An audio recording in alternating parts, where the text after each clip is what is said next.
Hello everyone, welcome to my channel CIB with Ashok. Friends, आज हम retail के module B में चैप्टर नंबर 5 करेंगे।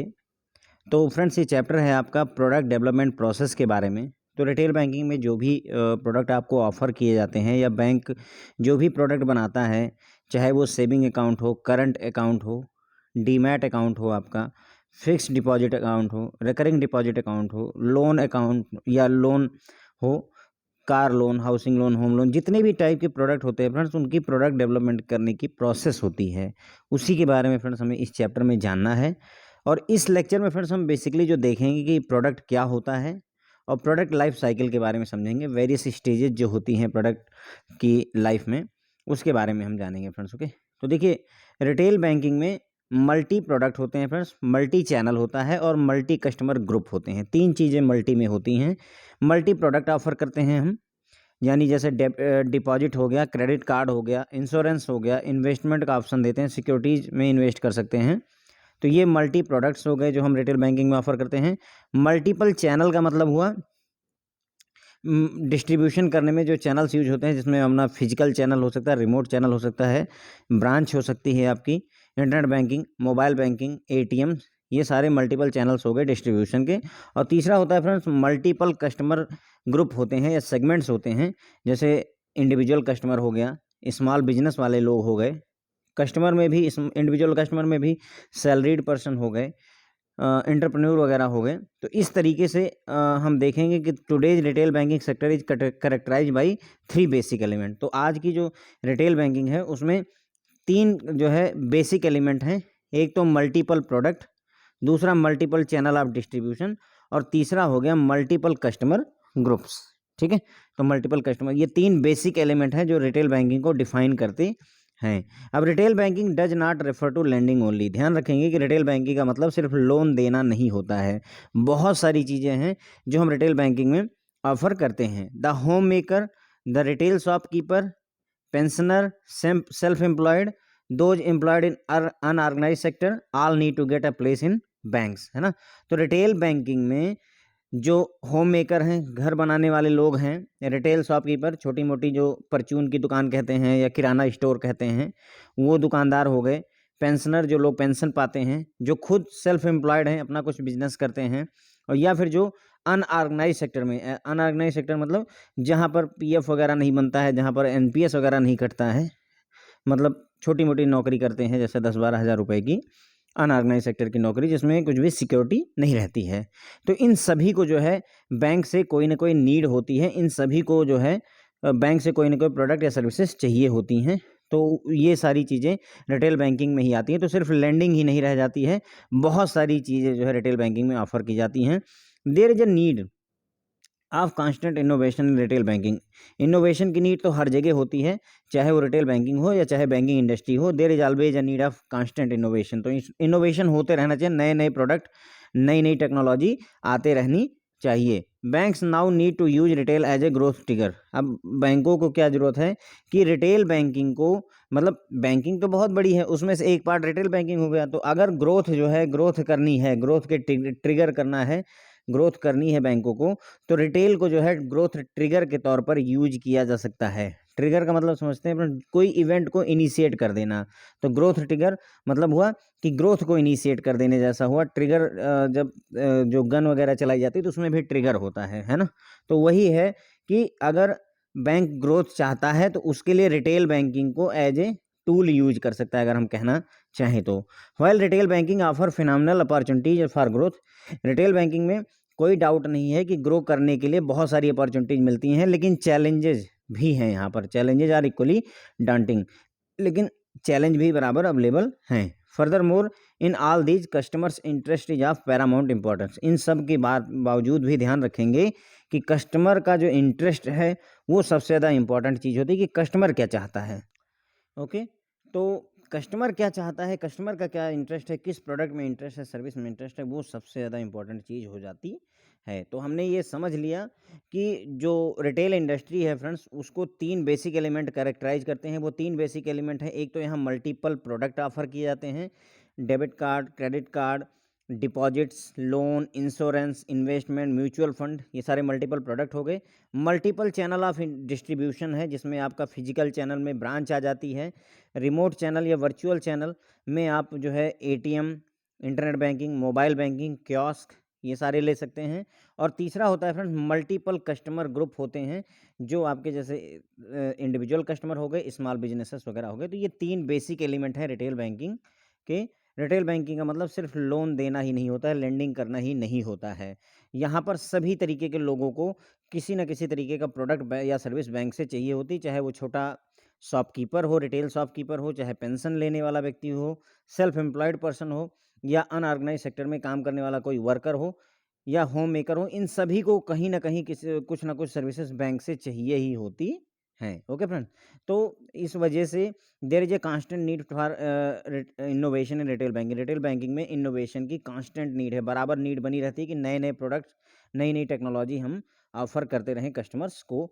तो बैंक अगर ग्रो करना चाहते हैं तो एज़ ए ट्रिगर जो है रिटेल बैंकिंग को ग्रो करने के लिए यूज़ किया जा सकता है।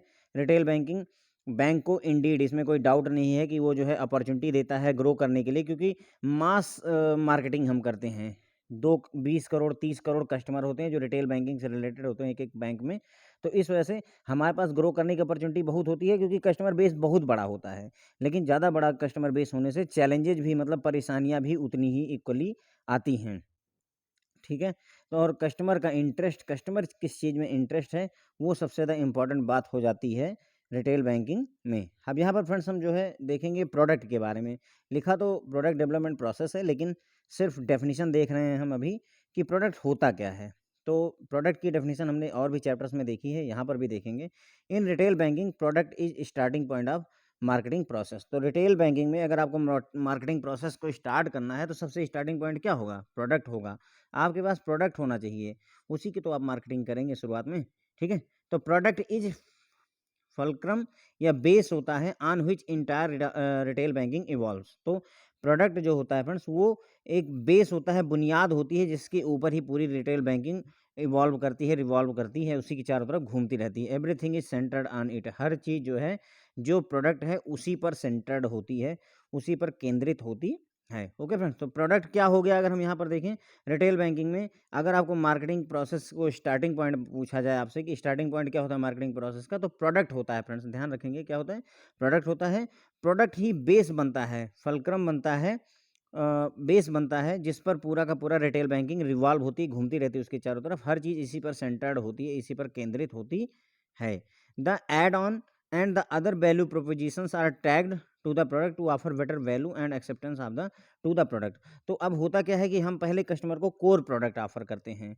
जैसे सेविंग अकाउंट हमने कस्टमर का खोला तो वो कोर प्रोडक्ट हो गया। फिर उसपे हमने ऐड ऑन दिया। ऐड ऑन का मतलब हमने उसे डेबिट कार्ड ऑफर कर दिया, हमने उसे अगर इंश्योरेंस ऑफर कर दिया, हमने कस्टमर को डेबिट कार्ड दे दिया, क्रेडिट कार्ड भी ऑफर कर सकते हैं आप। और भी बहुत सारी फीचर्स हैं जो ऐड ऑन देना, मतलब कुछ एडिशनल फीचर्स दे देना। The add on and other value propositions are tagged. ये और भी चीज़ें जो ऐड ऑन और अदर वैल्यू, मतलब वैल्यू ऐड करने वाली चीज़ें हम जोड़ते हैं। किस लिए जोड़ते हैं? ताकि जो है प्रोडक्ट की वैल्यू बढ़ जाए और कस्टमर ज़्यादा से ज़्यादा हमारे प्रोडक्ट को एक्सेप्ट कर पाए, इसके लिए हम ये काम करते हैं। The different definitions of the product are discussed below. Different different definitions के बारे में बात की गई है। तो पहली डेफिनेशन दी है थियोडोर लेविट ने। तो थियोडोर लेविट ने क्या कहा है? Products are almost always combination of tangible and the intangible. जो प्रोडक्ट होते हैं वो हमेशा कम्बिनेशन होते हैं, कुछ टेंजिबल चीज़ों के, कुछ इनटेंजिबल चीज़ों के। To the potential buyer a product is a complex cluster of value satisfaction. जो पोटेंशियल बायर होता है, ऐसा बायर जो हमारे किसी प्रोडक्ट को खरीद सकता है। अब टू द पोटेंशियल बायर, तो पोटेंशियल बायर के लिए प्रोडक्ट एक कॉम्प्लेक्स क्लस्टर होता है वैल्यू सेटिस्फैक्शन का। यानी कि कॉम्प्लेक्स चीज़ों का क्लस्टर होगा जो कि उसकी वैल्यू को सेटिस्फाई करेगा या उसको सेटिस्फाई करेगा।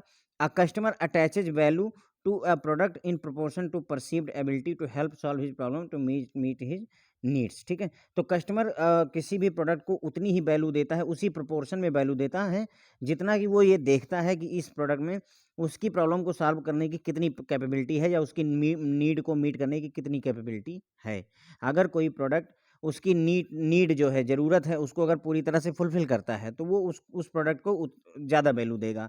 अगर कोई प्रोडक्ट है, उसकी प्रॉब्लम को सॉल्व कर सकता है, उसमें प्रोडक्ट सॉल्व करने की एबिलिटी है उस प्रोडक्ट में, जो भी उसकी प्रॉब्लम फेस हो रही है, तो उस प्रोडक्ट को वो ज़्यादा वो देता है, वैल्यू देता है। उसी जगह पर अगर कोई प्रोडक्ट उसकी नीड को मीट नहीं कर पाता है, तो उसको उसी हिसाब से कम वैल्यू देता है, कम जो है लेस प्रोपोर्शन में उसको जो है वैल्यू देता है, उतनी लेस वैल्यू अटैच करता है उसके साथ में, ठीक है? तो प्रोडक्ट क्या होते हैं, हमेशा कॉम्बिनेशन होता है टेंजिबल और इनटेंजिबल का।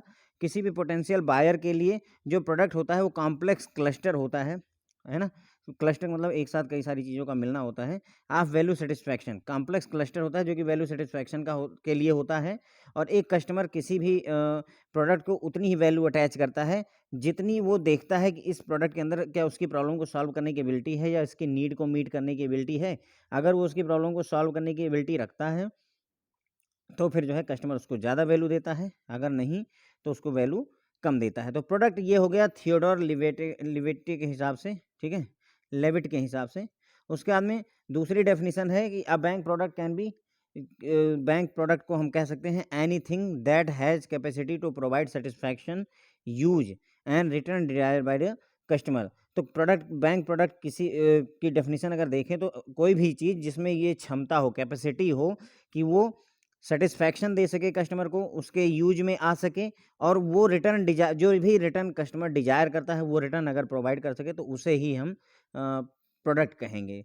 तो बैंक प्रोडक्ट की डेफिनिशन क्या हो गई फ्रेंड्स, कि कोई भी चीज़ जिसमें ये कैपेसिटी हो कि वो कस्टमर को सैटिस्फैक्शन दे सके, कस्टमर के यूज़ में आ सके, और जो भी रिटर्न कस्टमर चाहता है, डिज़ायर्ड रिटर्न चाहता है, वो कस्टमर को अगर प्रोवाइड कर सके, तो उसे हम फ्रेंड्स प्रोडक्ट की डेफिनिशन में लेते हैं। The key factor remains that if a bank product is no longer capable of satisfying customer need or wants, the fact the product will fade out। कहने मतलब ये हुआ कि अगर यहाँ पर ध्यान रखने वाली बात है कि अगर बैंक का प्रोडक्ट जो है कस्टमर की जो नीड है उसको सेटिस्फाई नहीं कर सकता है, उसकी वांट को सेटिस्फाई नहीं कर सकता है, तो धीरे से प्रोडक्ट खत्म हो जाएगा, फेड आउट हो जाएगा, लुप्त हो जाएगा, एक तरीके से हम कह सकते हैं। तो ये हो गई फ्रेंड, देखिए अब यहाँ पर लिखा भले ही प्रोडक्ट डेवलपमेंट प्रोसेस, लेकिन जो बातें हमने की वो सिर्फ प्रोडक्ट के बारे में की कि प्रोडक्ट होता क्या है। तो देखिए रिटेल बैंकिंग में जो मार्केटिंग प्रोसेस की अगर स्टार्टिंग पॉइंट की बात करें तो प्रोडक्ट से ही होती है, बिना प्रोडक्ट के आप मार्केटिंग किस चीज़ की करेंगे, ठीक है? प्रोडक्ट जो है वो बेस होता है जिसके ऊपर पूरी की पूरी जो है रिटेल बैंकिंग रिवॉल्व करती है, घूमती है, और हर चीज़ जो है प्रोडक्ट पर ही सेंटर्ड होती है।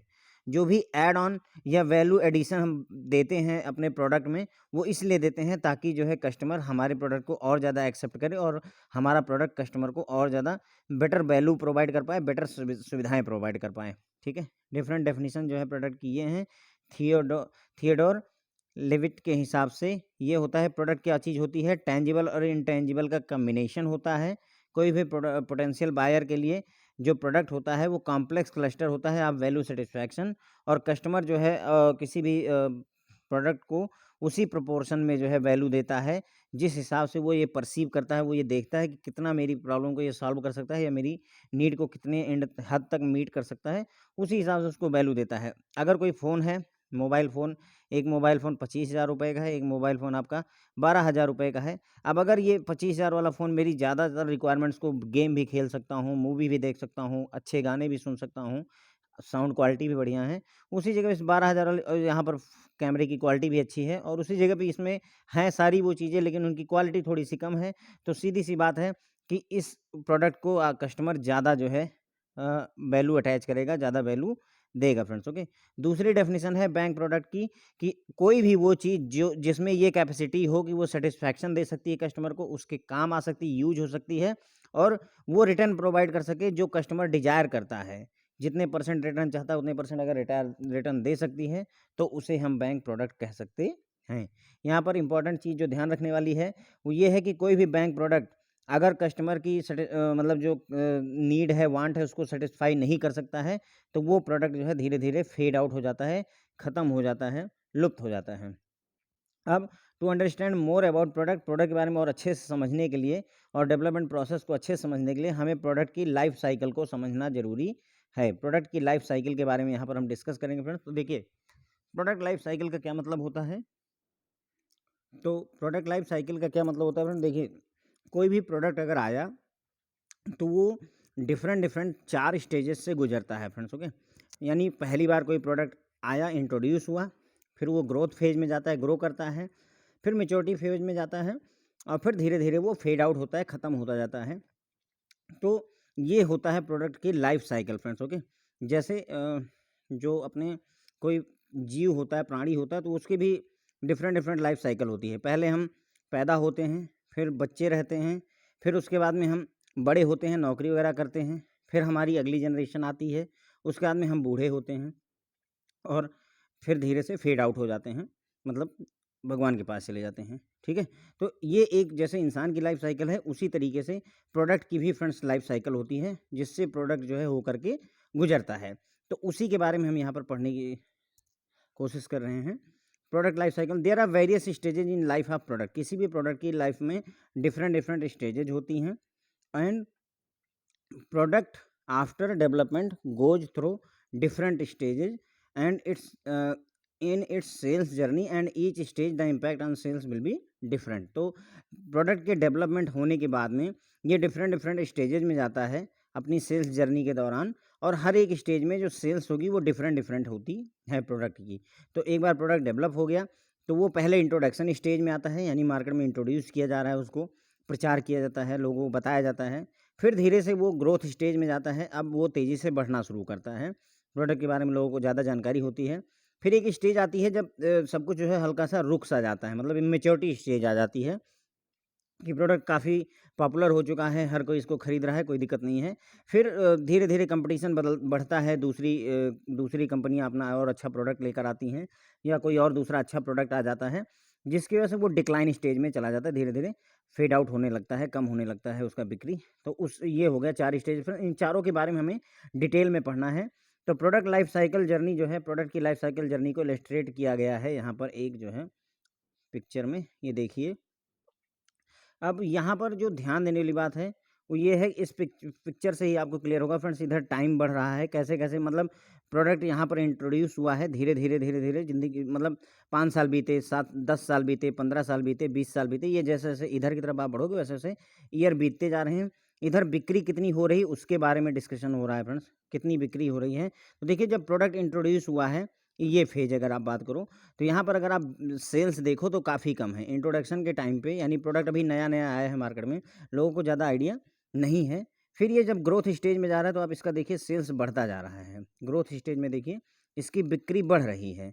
फिर ये जब मेच्योरिटी स्टेज में जा रहा है फ्रेंड्स, तो इसकी बिक्री और बढ़ी है, लेकिन फिर एक हद के बाद में फिर घटना शुरू हो गई। अगर आप देखिए मेच्योरिटी स्टेज में ही यहाँ तक बढ़ी, और उसके बाद में ये घटने की तरफ चली गई है, और फिर जब ये फाइनली डिक्लाइन स्टेज में आता है तो धीरे धीरे इसकी बिक्री खत्म होते घटनी शुरू हो जाती है, और कई प्रोडक्ट सर्वाइव भी नहीं कर पाते हैं, डेड भी हो जाते हैं।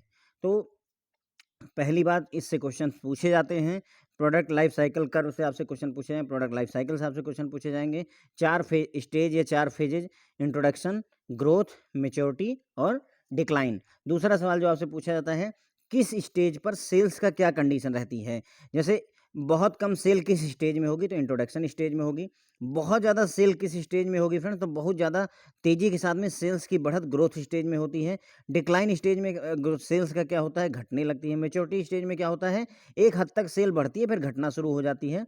तो इस तरीके से आपसे क्वेश्चंस पूछे जाते हैं फ्रेंड्स। ओके, तो इसी के बारे में हम अभी इन चारों साइकिल के बारे में हम फ्रेंड्स जो है चारों स्टेजेस के बारे में डिटेल में पढ़ेंगे।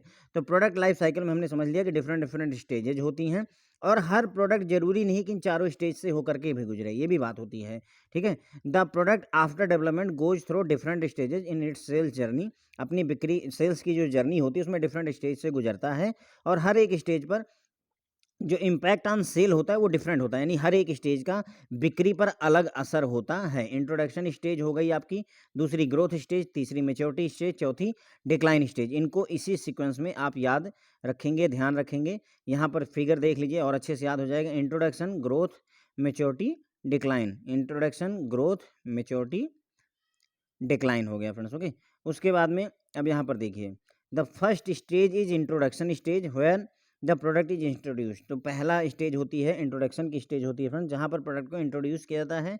When product is introduce the sales volume will be low and revenue from product will not be sufficient to cover the cost of producing marketing and servicing it. ठीक है, तो जब पहली बार प्रोडक्ट को इंट्रोड्यूस किया जाता है फ्रेंड, तो इतनी बिक्री नहीं होती है कि जो कमाई हो रही है उससे प्रोडक्ट का ना तो कास्ट ऑफ प्रोडक्शन निकलता है, यानी कि प्रोडक्शन में जितना पैसा लगा है, मार्केटिंग में, उसकी सर्विस में जो भी पैसे लगे वो वसूली नहीं हो पाती। यानी आपने मान लीजिए 100 करोड़ रुपए खर्चा किया है, तो अभी बिक्री होकर के 50 करोड़ 60 करोड़ ही आप कमा पाते हैं। यानी आपको अपनी जेब से ही पैसा देना है, एक तरीके से आप समझ सकते हैं। फर्स्ट स्टेज जो है इंट्रोडक्शन स्टेज होती है, और इस स्टेज में जो भी कमाई होती है वो सेल्स बहुत कम होने की वजह से जो मतलब कहने का जो हमने पूंजी लगाई है, कैपिटल लगाया है, वो भी नहीं निकल पाता है इसमें, हम ये ऐसे कह सकते हैं। In introduction stage it happen because time it takes time for the product to occupy the minds of customer. और ऐसा क्यों हो रहा है? क्योंकि जब इंट्रोडक्शन होता है किसी भी प्रोडक्ट का, तो काफ़ी समय लग जाता है लोगों के दिमाग में अपनी जगह बनाने में। जैसे कोलगेट वाले अपना प्रचार करते रहते हैं, है ना, पेप्सोडेंट अपना प्रचार करता रहता है, इसी बीच में सेंसोडाइन वगैरह आए, नए एडवर्टीजमेंट आए, सेंसोडाइन वगैरह का प्रचार आया कि आपके दांत अगर सेंसिटिव हैं तो ये यूज करिए। तो होता क्या है कि सेंसोडाइन को लोगों के माइंड में स्पेस बनाने में थोड़ा सा टाइम लगेगा, है ना, तो इस वजह से इंट्रोडक्शन स्टेज में उतनी बिक्री नहीं होती है। एक बार लोगों के दिमाग में आपने जगह बना ली, प्रोडक्ट ने जगह बना ली, तो वो कहाँ एंट्री कर जाता है? ग्रोथ स्टेज में। In growth stage which is second stage. तो सेकंड स्टेज कौन सी स्टेज होती है? ग्रोथ स्टेज होती है of product life cycle. The sales volume of product pick up. अब इसमें क्या होगा? सेल्स वॉल्यूम बढ़ना शुरू हो जाता है, पिकअप हो जाता है। The product is likely to break even and start generating profit for organisation. तो इस स्टेज में आकर के प्रोडक्ट क्या करता है? ब्रेक इवन पॉइंट पर पहुंच जाता है। ब्रेक इवन पॉइंट क्या होता है फ्रेंड? जहां पर कंपनी को ना तो कोई प्रॉफिट होता है, ना ही कोई लॉस होता है। यानी हमने 100 करोड़ रुपए लगाए और हमने 100 करोड़ रुपए कमाए, अगर ऐसा हो रहा है तो ये ब्रेक इवन पॉइंट है। तो यहाँ पर क्या होगा? ब्रेक इवन पॉइंट को भी पार कर जाता है। यानी अब हमने 100 करोड़ रुपए लगाए और हमने 110 करोड़ रुपए कमाए, ये वाली स्टेज यहाँ पर शुरू हो जाती है। यानी हमने 10 करोड़ रुपए का प्रॉफिट जनरेट कर लिया है। ठीक है, तो second stage is growth stage. Okay, product life cycle में सेकंड स्टेज ग्रोथ स्टेज कहलाती है। यहाँ सेल्स वॉल्यूम जो होता है, सेल्स की बिक्री की मात्रा बढ़ने लगती है, तेजी से बढ़ने लगती है, और प्रोडक्ट जो है ब्रेक इवन पॉइंट पार कर जाता है। यानी ब्रेक इवन पॉइंट वो पॉइंट होता है जहां पर ना तो कोई प्रॉफिट होता है कंपनी को, ना तो कोई लॉस होता है। ब्रेक इवन पॉइंट पार कर जाता है और स्टार्ट करता है प्रॉफिट जनरेट करना, कंपनी को फायदा होना अब शुरू हो जाता है। During this period the consumer awareness of the product will be more and this will result in growth. इस समय क्या होता है? कस्टमर के पास में आपके प्रोडक्ट की जानकारी बढ़ी हुई होती है, अवेयरनेस ज़्यादा होती है। जैसे मैंने बताया नहीं, सेंसोडाइन जब शुरू में आया तो उसके पास में लोगों की अवेयरनेस नहीं थी, लेकिन अब जैसे जैसे सेंसोडाइन का एडवर्टीजमेंट बार बार हमने देखा तो अवेयरनेस बढ़ती गई लोगों के पास में, जिसकी वजह से प्रोडक्ट के बारे में जानकारी होगी तो ग्रोथ ऑटोमेटिकली लोग उसे खरीदेंगे और ग्रोथ होगी। क्लियर सी बात है। फिर आती है थर्ड स्टेज फ्रेंड्स, इसे मेच्योरिटी स्टेज कहते हैं। There is more growth and sales volume peaks. अब यहाँ पर क्या होता है कि ग्रोथ और ज़्यादा होती है और बिक्री और ज़्यादा बढ़ती है, दोनों चीज़ें मतलब और हाई हो जाती हैं। Here there is a wide customer base which will result in maximization of sales with inflow of business and profit। तो यहाँ पर क्या होता है? वाइड कस्टमर बेस हो जाता है, हमारा कस्टमर बेस बहुत ज़्यादा बढ़ जाता है, क्योंकि हम मेच्योरिटी स्टेज में हैं, ग्रोथ और सेल्स बहुत ज़्यादा बढ़ गई है, हमारा प्रोडक्ट भी बहुत तेज़ी से फैल रहा है और उसकी बिक्री भी खूब ज़्यादा हो रही है। तो वाइड कस्टमर बेस होने की वजह से मैक्सिमाइजेशन ऑफ सेल होती है, मतलब बिक्री जो है बहुत ज़्यादा बढ़ जाती है।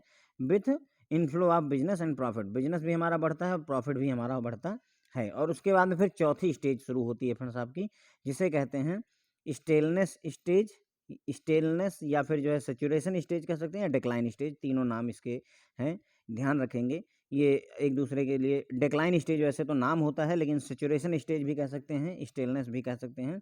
सेचुरेशन होने का मतलब कोई चीज़ एक जगह पर सिमट जाती है, सेचुरेट हो जाती है, उससे आगे बढ़ना बंद हो जाती है।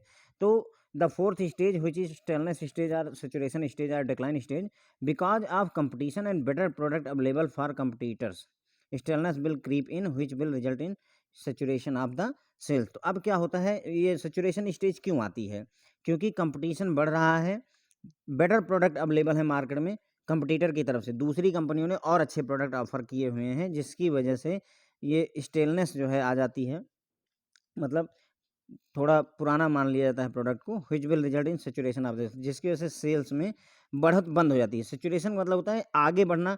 अगर मान लीजिए हम 100 पैकेट बेच रहे थे तो हम 100 पैकेट अभी भी बेच रहे हैं, लेकिन ये अब 101 102 नहीं हो रहा है, कहने मतलब होता है सैचुरेशन होने का ये मतलब होता है friends. Okay, the here business and profits stagnate, एक जगह पर रुक जाता है। Customer develop a tendency of indifference to the product, यानी कस्टमर हमारे प्रोडक्ट के प्रति रुचि जो है कम कर देता है, इंटरेस्ट कम दिखाना शुरू कर देता है। तो यहाँ पर बिजनेस भी जो है रुक जाता है बढ़ना, और प्रॉफिट भी बढ़ जाता, रुकना मतलब जो है बढ़ना रुक जाता है, कहने मतलब स्टैग्नेशन। फ्रेंड्स, जो बैंकिंग इंडस्ट्री में भी लोग काम करते हैं उन्हें भी पता होगा, स्टैग्नेशन की एक स्टेज आती है जब आपकी सैलरी बढ़नी बंद हो जाती है। तो वही है कि बिजनेस भी जो है रुक गया है, प्रॉफिट भी बढ़ना रुक गया है। बिजनेस चल रहा है लेकिन बढ़ना रुक गया है, कहने मतलब ये हुआ कि हम पहले जो है 100 कस्टमर को लोन देते थे, हम अब भी 100 कस्टमर को लोन दे रहे हैं, लेकिन अब ये नहीं हो रहा है कि 110 कस्टमर हो जाए, 112 कस्टमर हो जाए, वो चीज़ नहीं हो रही है। ओके, और लोग कस्टमर क्या कर रहे हैं, इनडिफरेंस है, मतलब हमारे प्रोडक्ट में इंटरेस्ट दिखाना कम कर देते हैं। This will result in final stage of the product life cycle, और इसकी वजह से फाइनल स्टेज आ जाती है लाइफ साइकिल की, प्रोडक्ट की लाइफ साइकिल की, जिसे डिक्लाइन स्टेज कहते हैं।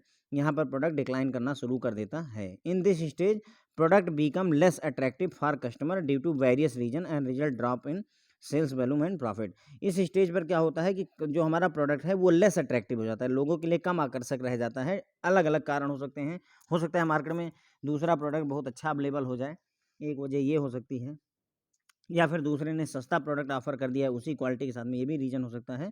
अब इसकी वजह से क्या होगा कि अगर लेस अट्रैक्टिव हो गया हमारा प्रोडक्ट, तो क्या होगा कि हमारा जो सेल्स का वॉल्यूम है, जो सेल्स की क्वांटिटी है वो घट जाती है, और हमारा प्रॉफिट भी घट जाता है। और this stage if not attended properly will lead to product death. अगर इस स्टेज को हम कायदे से हैंडल नहीं करेंगे तो हमारे प्रोडक्ट की डेथ भी हो सकती है, यानी जो मार्केट में प्रोडक्ट आया था वो प्रोडक्ट मिट भी सकता है, ख़त्म भी हो सकता है। This can be avoided by fine tuning and value adding to revitalise the product for continued acceptance. अब इस स्टेज को हम अवॉइड कैसे कैसे कर सकते हैं, फाइन ट्यूनिंग के साथ में और वैल्यू एडिंग के साथ में। वैल्यू ऐड करेंगे हम अपने प्रोडक्ट में ताकि लोग उसे एक्सेप्ट करते रहें। इसका बेस्ट एग्जांपल है जो है आपको, देखिए पहले जब एडवर्टीजमेंट आता था तो पूछते थे कि आपके कोलगेट में नमक है, साल्ट वाली बात करते थे।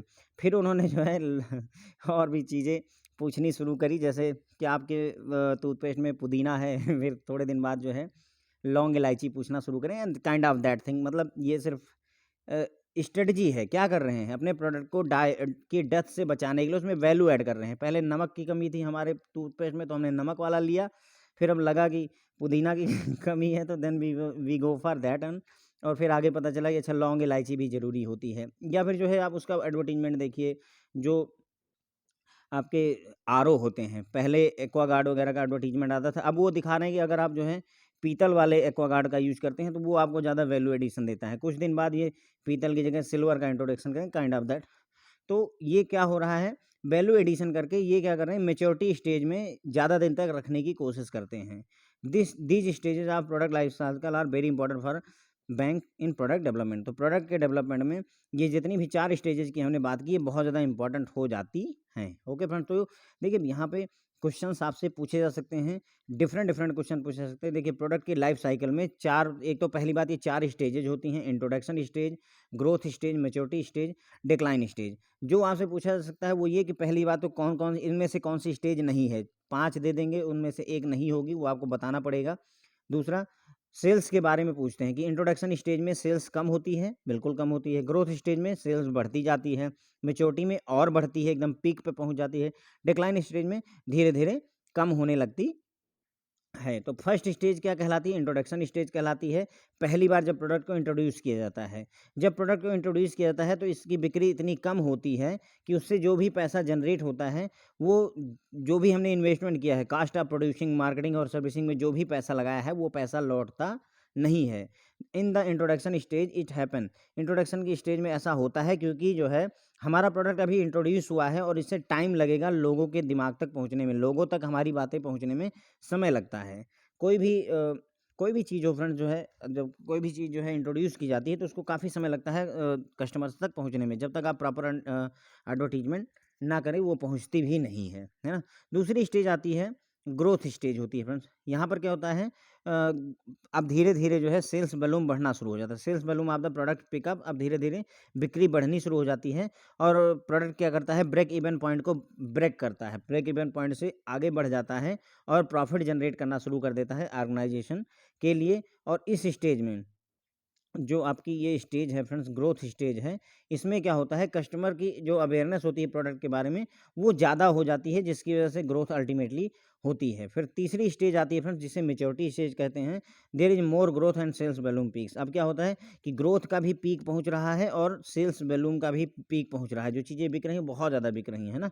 तो अब कस्टमर का जो बेस है वो भी काफ़ी बड़ा हो जाता है हमारे पास में, जिसकी वजह से हम ज़्यादा चीज़ें बेचते हैं और ज़्यादा प्रॉफिट भी कमाते हैं।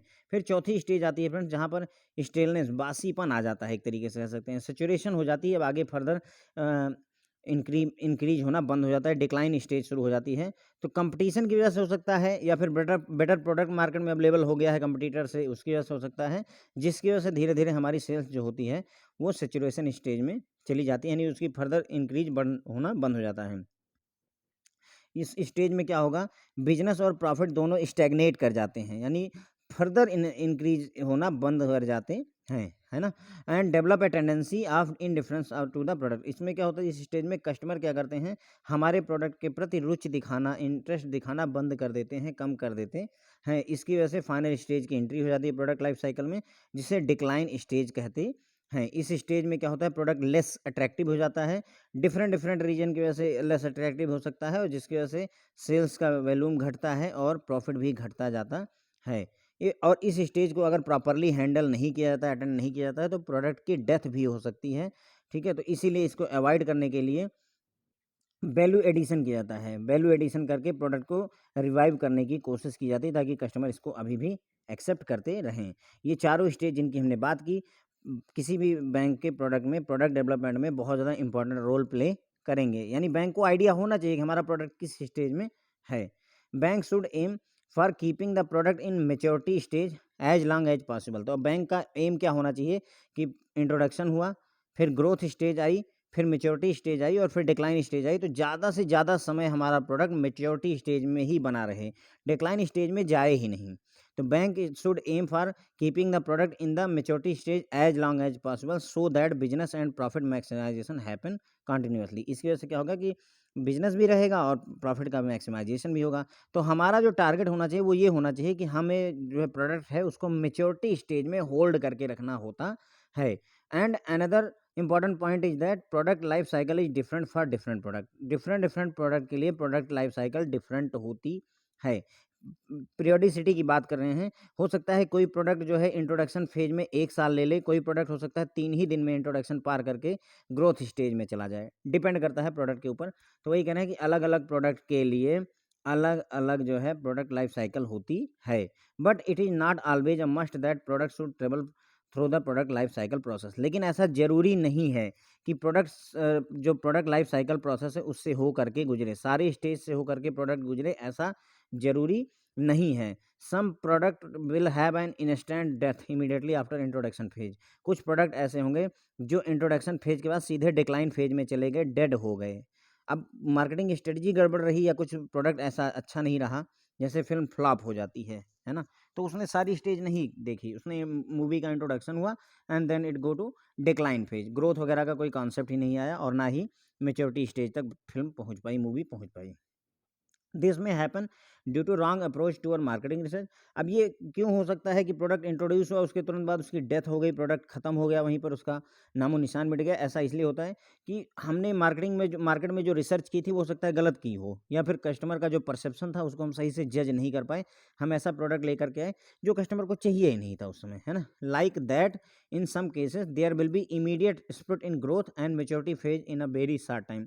अब कुछ प्रोडक्ट ऐसे भी होंगे जो मतलब इंट्रोड्यूस हुए उसके 3 दिन बाद, जैसे फेसबुक का आप एग्जांपल लीजिए। फेसबुक जो है आने के मेरे ख्याल से 5-6 महीने के अंदर में बहुत तेज़ी के साथ में इसने ग्रोथ शुरू किया, तो ग्रोथ स्टेज में गया, ग्रोथ स्टेज से धीरे धीरे करके ये मैच्योरिटी स्टेज में पहुंचा। अब मार्क जकरबर्ग की पूरी कोशिश है कि फेसबुक जो है मैच्योरिटी स्टेज में ही बना रहे। ओके, तो प्रोडक्ट कुछ ऐसे भी आए हैं, उसी जगह पे कुछ ऐसे भी आइडियाज और प्रोडक्ट आए हुए हैं जो स्टार्ट हुए और कुछ दिन बाद जो है फ्लॉप हुए और बंद भी हो गए हैं। ओके, तो there will be immediate spurt in growth, growth बहुत तेज़ी से होगी, मैच्योरिटी फेज बहुत कम समय में आ जाएगा, and will stay there in maturity period for very long time. तो प्रोडक्ट जो है बहुत समय तक मैच्योरिटी स्टेज में रहना चाहता है। Product obsolescence often contribute to premature death of product even after effective market research. यानी अगर आप अच्छे से मार्केट की रिसर्च भी कर लेते हैं, उसके बावजूद भी प्रोडक्ट का ऑब्सोलेंस यानी पुराना हो जाना, ऑब्सोलेट हो जाना, प्रोडक्ट की प्रीमेच्योर डेथ के लिए बहुत ज़्यादा रिस्पॉन्सिबल होता है। इसका एक एग्जांपल देखिए, जो कंप्यूटर प्रोडक्ट होते हैं फ्रेंड्स, देखिए जैसे कोर 2D वगैरह प्रोसेसर आए, फिर i3 प्रोसेसर आया, i5 प्रोसेसर आया, i7 आया, i10 आया, ठीक है। अब जो भी आएगा 10, 12, 20 कुछ भी आ जाएगा। तो अब हो क्या रहा है कि अगर आप जो है i3 अभी लेकर के आते हैं और करंट टाइम पे i10 अगर मार्केट में चल रहा है, तो आपका जो प्रोडक्ट है ये ऑब्सोलेट हो जाता है। तो कंपनी ने रिसर्च अच्छे से की थी कि i3 बिकेगा, लेकिन उसके बावजूद भी प्रोडक्ट ऑब्सोलेट हो गया। टेक्नोलॉजी इतनी तेज़ी के साथ बदलती है कि तुरंत ही प्रोडक्ट जो है आपका डिक्लाइन स्टेज में चला जाता है। In case of computer product the product life cycle is very short, है ना। तो प्रोडक्ट की जो लाइफ साइकिल है वो बहुत छोटी होती है, because of fast changing technology तेज़ी के साथ बदलती रहती है, इसलिए प्रोडक्ट की लाइफ साइकिल बहुत छोटी होती है। यानी i10 इंट्रोड्यूस हुआ, i3 जो है इंट्रोड्यूस हुआ, i3 ने ग्रो किया, उसके बाद में थोड़े ही दिन बाद i3 मैच्योरिटी स्टेज में गया और डिक्लाइन फेज में भी इंटर कर गया। क्यों? क्योंकि बेटर ऑप्शन i5 या i10 जो है कस्टमर के पास अवेलेबल हो गया है, जिसको यूज करके i7 अवेलेबल हो गया है। यहाँ पर i5 i7 मुद्दा नहीं है, मुद्दा ये है कि कैसे प्रोडक्ट के लिए कंपटीशन आता है और कैसे प्रोडक्ट जो है पुराना हो करके खत्म हो जाता है। तो प्रोडक्ट का पुराना हो जाना, ऑब्सोलेट हो जाना भी प्रीमेच्योर डेथ के लिए रिस्पॉन्सिबल होता है। भले ही हमने इफेक्टिव मार्केट रिसर्च की हुई, रिसर्च हमारी अच्छी थी, लेकिन उसके बावजूद भी प्रोडक्ट का पुराना हो जाना हमारे लिए रिस्की हो गया। इसका एक एग्जांपल इन्होंने बताया कि जो कंप्यूटर प्रोडक्ट होते हैं उनकी लाइफ साइकिल बहुत छोटी होती है, उसकी product life cycle very short होती है, क्योंकि टेक्नोलॉजी बहुत तेज़ी के साथ बदलती है और हमें उसके साथ कीप अप करने के लिए नए-नए प्रोडक्ट लॉन्च करने पड़ते हैं और पुराना प्रोडक्ट जो है ऑब्सोलेट हो जाता है, पुराना हो जाता है। This result into high degree of product obsolescence. इसकी वजह से मतलब लाइफ साइकिल छोटी होती है, टेक्नोलॉजी बदलती रहती है, जिसकी वजह से प्रोडक्ट पुराना होने में, ऑब्सोलेंस होने में ज़्यादा देर नहीं लगती है। In the banking scenario the product life cycle depend on whether the product is core product और ऑगमेंटेड प्रोडक्ट। अब बैंकिंग लाइफ साइकिल में अगर हम देखें, जो प्रोडक्ट की लाइफ साइकिल होती है, उसमें प्रोडक्ट की जो लाइफ साइकिल है वो डिपेंड करती है कि प्रोडक्ट कैसा है, कोर प्रोडक्ट है या ऑगमेंटेड प्रोडक्ट है। तो हम आगे फ्रेंड्स जो है इसी के बारे में जानें कि कोर प्रोडक्ट क्या होता है और ऑगमेंटेड प्रोडक्ट क्या होता है, ठीक है। अब यहाँ पर हमने देख लिया था, कहाँ पे पहुँच गए थे, लाइफ साइकिल अवॉइडेड प्रोडक्ट यहाँ से। अब बैंक क्या करता है, बैंक की कोशिश क्या होगी कि अपने प्रोडक्ट को ज़्यादातर मैच्योरिटी स्टेज में जितनी देर तक रख सके उतनी देर तक रखे, ताकि ज़्यादा से ज़्यादा जो है उसकी बिक्री होती रहे और उसको प्रॉफिट बैंक को होता रहे। प्रोडक्ट की लाइफ साइकिल डिफरेंट होती है डिफरेंट प्रोडक्ट के लिए, कंप्यूटर के प्रोडक्ट के लिए अलग होगी, बैंकिंग के प्रोडक्ट के लिए अलग होगी। और आपका जैसे वेजिटेबल हो गए, अब उसकी अलग लाइफ साइकिल है, उसी जगह पे घर है, उसकी अलग लाइफ साइकिल है ना? तो हर एक प्रोडक्ट की लाइफ साइकिल अलग होती है। बट ये हमेशा ज़रूरी नहीं है कि एक प्रोडक्ट जो है सभी लाइफ साइकिल की सभी फेजेस से होकर के गुजरे, ऐसा ज़रूरी नहीं होता है। कुछ प्रोडक्ट ऐसे होते हैं जो इंट्रोडक्शन के तुरंत बाद ही उनकी इंस्टेंट डेथ हो जाती है, ख़त्म हो जाते हैं, क्योंकि वो फ्लॉप हो जाते हैं, चलते ही नहीं है। वैसा हो सकता है, कारण क्या हो सकता है? तो रॉन्ग अप्रोच होती है, मार्केट रिसर्च हमने जो की वो सही से नहीं की, या कस्टमर का जो परसेप्शन था वो सही नहीं था हमारे प्रोडक्ट के बारे में। कुछ ऐसे प्रोडक्ट भी होते हैं जो कि मतलब इंट्रोडक्शन के तुरंत बाद ही तेज़ी के साथ ग्रो करने लगते हैं और मैच्योरिटी फेज में बहुत जल्द पहुंच जाते हैं और फिर मैच्योरिटी स्टेज में काफ़ी दिन तक बने रहते हैं। प्रोडक्ट का पुराना हो जाना, टेक्नोलॉजी का पुराना हो जाना भी जो है प्रोडक्ट के प्री मैच्योर डेथ के लिए रिस्पॉन्सिबल होता है। जैसे कंप्यूटर जो प्रोडक्ट होते हैं उनकी प्रोडक्ट लाइफ साइकिल बहुत ही छोटी होती है, वेरी शॉर्ट होती है, क्योंकि बहुत तेज़ी के साथ में जो टेक्नोलॉजी है वो बदलती है, जिसकी वजह से जो है प्रोडक्ट का ऑब्सोलेशन बहुत जल्दी हो जाता है, प्रोडक्ट पुराना बहुत जल्दी हो जाता है। अब बैंकिंग सिनेरियो में जो प्रोडक्ट की लाइफ साइकिल होती है वो डिपेंड करती है कि प्रोडक्ट कोर प्रोडक्ट है या ऑगमेंटेड प्रोडक्ट है। तो फ्रेंड्स अब हम देखेंगे कि कोर प्रोडक्ट क्या होता है और फिर देखेंगे ऑगमेंटेड प्रोडक्ट क्या होता है। सिंपल लैंग्वेज में समझिए, जिस चीज़ के लिए आपकी दुकान है, फॉर एग्जांपल जो है, एक बढ़िया एग्जांपल इसका देखिए, जैसे परचून की दुकान है, परचून की दुकान कहिए या फिर जो है किराना की दुकान कह लीजिए, ग्रोसरी शॉप कह लीजिए, एक ही बात है। तो जो ग्रोसरी शॉप है उसका बेसिकली काम क्या होता है? बेसिक काम होता है जो आपकी डेली की नीड की चीज़ें हैं, साबुन हो गया, चाय हो गई, चीनी हो गई और आपका चावल, आटा, दाल जो भी चीज़ें हैं बेसिक नीड जो आपकी है वो मिलनी चाहिए एक जो है ग्रोसरी स्टोर पर। लेकिन जब आप ग्रोसरी स्टोर पर गए तो ये जो चीज़ें इसने ऑफ़र की वो उसका कोर प्रोडक्ट हो गया फ्रेंड्स, ओके? आपको ये सारी चीज़ें। लेकिन जब आप ग्रोसरी स्टोर पर गए तो आपने ये चीज़ देखी कि उस पर्सन ने आइसक्रीम जो है आइसक्रीम भी बेचता है, उसने थोड़ी बहुत वेजिटेबल भी रखी हुई है, ताकि आपको कहीं और ना जाना पड़े इन चीज़ों को परचेज़ करने के लिए।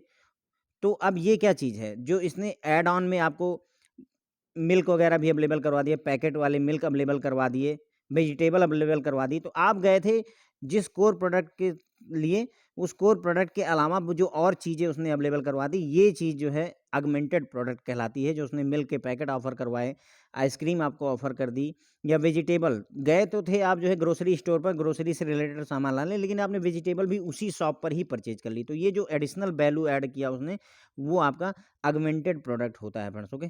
तो ये हो गया बेसिक कॉन्सेप्ट। अब बैंकिंग इंडस्ट्री के हिसाब से देख लेते हैं। Core product are essentially those products which define what kind of business we are in, ठीक है?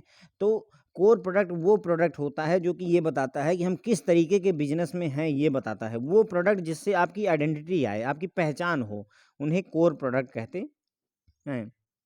बैंकिंग सिनेरियो में कोर प्रोडक्ट की बात करें, saving account, current account, term deposit account, RD, cash credit, CC हो गया, ओडी हो गया, retail loan, term loan, bank draft, chequebook, ये सारा कुछ हमारे कोर प्रोडक्ट हैं।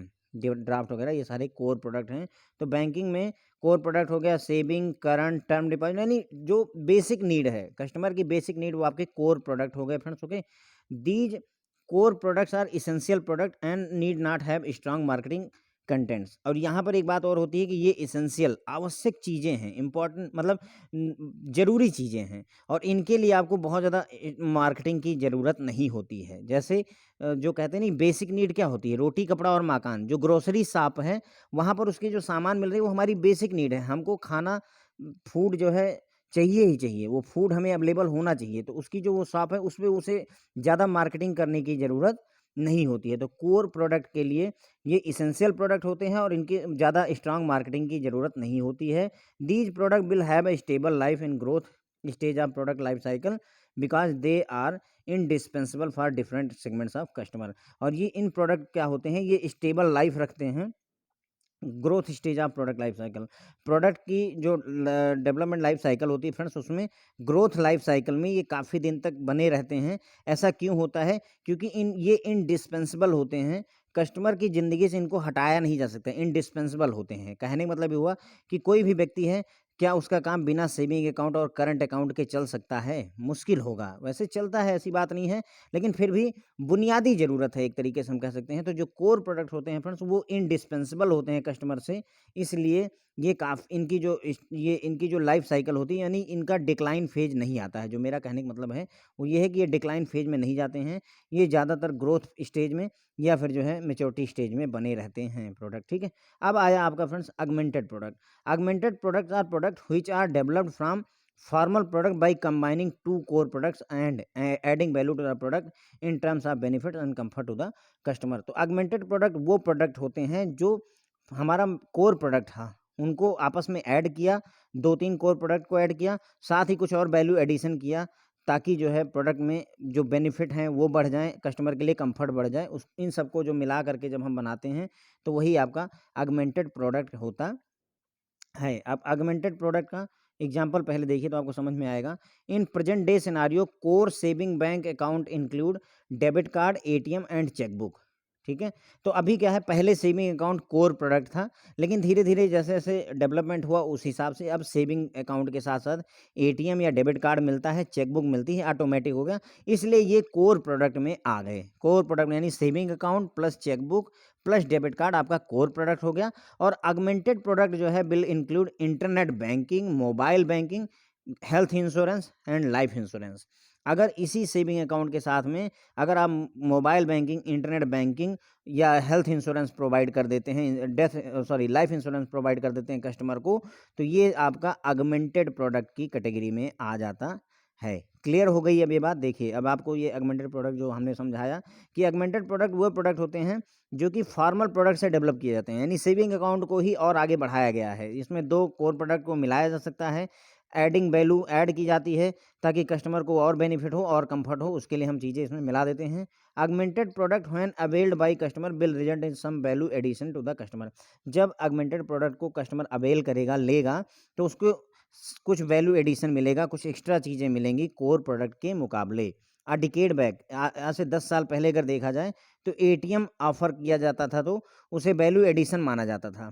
ठीक है, it was considered as a value addition to enable the customer to withdraw money 24 hours. पहले 10 साल पहले, 20 साल पहले जब एटीएम कस्टमर को सेविंग अकाउंट में ऑफर किया जाता तो ये माना जाता था कि ये वैल्यू एडिशन करेगा, कुछ एक्स्ट्रा लेकर के आएगा, कस्टमर अब 24 घंटे में पैसा विड्रॉ कर सकता है। But the implementation of technology initiative aggressively initiatives aggressively by banks in past decade had made ATM debit card as part of core product. लेकिन चूंकि टेक्नोलॉजी का इम्प्लीमेंटेशन बहुत तेजी के साथ हुआ है, हर बैंक ने एटीएम लगाए हैं, हर बैंक ने सीबीएस टेक्नोलॉजी को ऑप्ट किया है, तो पिछले दशक में क्या हुआ कि जो एटीएम और डेबिट कार्ड थे फ्रेंड्स, वो कोर प्रोडक्ट के ही पार्ट हो गए। पहले अगमेंटेड कहा जा सकता था। आज से 20 साल पहले हम अगर डेबिट सेविंग अकाउंट कहते तो उसे कोर प्रोडक्ट कहते, प्लस उसमें अगर डेबिट कार्ड जोड़ते तो उसे हम ऑगमेंटेड प्रोडक्ट कह सकते थे। लेकिन अभी ये सेविंग अकाउंट का ही पार्ट हो गया है, ये कोर प्रोडक्ट का ही पार्ट हो गया। डेबिट कार्ड और चेकबुक आपका कोर प्रोडक्ट का ही पार्ट हो गया है।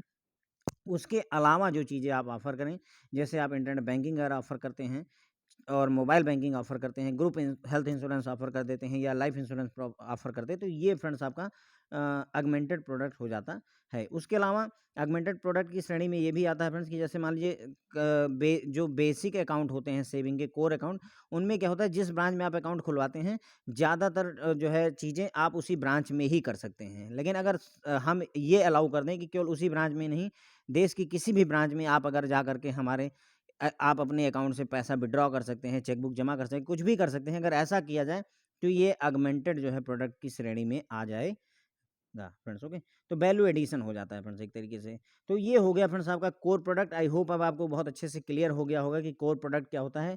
कोर प्रोडक्ट इसेंशियली वो प्रोडक्ट होते हैं जो ये बताते हैं कि हम किस तरीके के बिजनेस में हैं, जो मेन बिजनेस है वो क्या है। और हमारे जो है बैंकिंग सिनारियो में अगर हम कोर प्रोडक्ट देखें तो saving account, current account, term deposit, RD, cash, CC, OD, ये सारे जो हैं कोर प्रोडक्ट हैं। ये कोर प्रोडक्ट इसेंशियल प्रोडक्ट होते हैं। इनको स्ट्रांग मार्केटिंग की ज़रूरत नहीं होती है, ज़्यादा मार्केटिंग नहीं करेंगे तो भी चलेगा। और ये स्टेबल लाइफ रखते हैं, ग्रोथ स्टेज में काफ़ी दिन तक बने रहते हैं, क्योंकि ये इंडिस्पेंसेबल होते हैं। इनको जो है मतलब कुछ सेगमेंट, मतलब कुछ कस्टमर की ज़िंदगी से इन्हें हटाया ही नहीं जा सकता है। इंडिस्पेंसेबल प्रोडक्ट होते हैं। ऑगमेंटेड प्रोडक्ट वो प्रोडक्ट होते हैं जो वैल्यू एडिशन करते हैं कोर प्रोडक्ट को, में कुछ और वैल्यू ऐड करके जब ऑफर किया जाता है तो उसे ऑगमेंटेड प्रोडक्ट कहते हैं। जब भी कस्टमर ऑगमेंटेड प्रोडक्ट लेगा तो उसे कुछ वैल्यू एडिशन मिलता है, कुछ एक्स्ट्रा चीज़ें मिल जाती हैं। 10-20 साल पहले अगर देखा जाए तो अगर आप एटीएम कार्ड या डेबिट कार्ड ऑफर करते थे तो उसे वैल्यू एडिशन माना जाता था। लेकिन चूंकि टेक्नोलॉजी बहुत तेज़ी के साथ में बदली है, टेक्नोलॉजी का इनिशिएटिव बैंकों ने बहुत अग्रेसिवली लिया हुआ है, इसकी वजह से एटीएम, डेबिट कार्ड, चेकबुक वगैरह अब कोर प्रोडक्ट का ही पार्ट हो गए हैं। करंट टाइम पे अगर आपको एग्जांपल देखना है कि कोर प्रोडक्ट कौन है और ऑगमेंटेड प्रोडक्ट, तो कोर प्रोडक्ट में आपका सेविंग बैंक अकाउंट जिसमें डेबिट कार्ड, एटीएम कार्ड और चेकबुक आपका आ जाएगा, ये कोर प्रोडक्ट हो जाएगा। और ऑगमेंटेड प्रोडक्ट वो होगा जिसमें internet banking, mobile banking, group insurance, health insurance, ये सारा जो है लाइफ इंश्योरेंस, ये सारे आपके ऑगमेंटेड प्रोडक्ट की श्रेणी में आ जाते हैं फ्रेंड्स। ओके, तो इसी पर ही फ्रेंड्स हमारा ये लेक्चर यहीं पर खत्म होता है। आई होप आपको समझ में आया होगा। Thank you so much friends.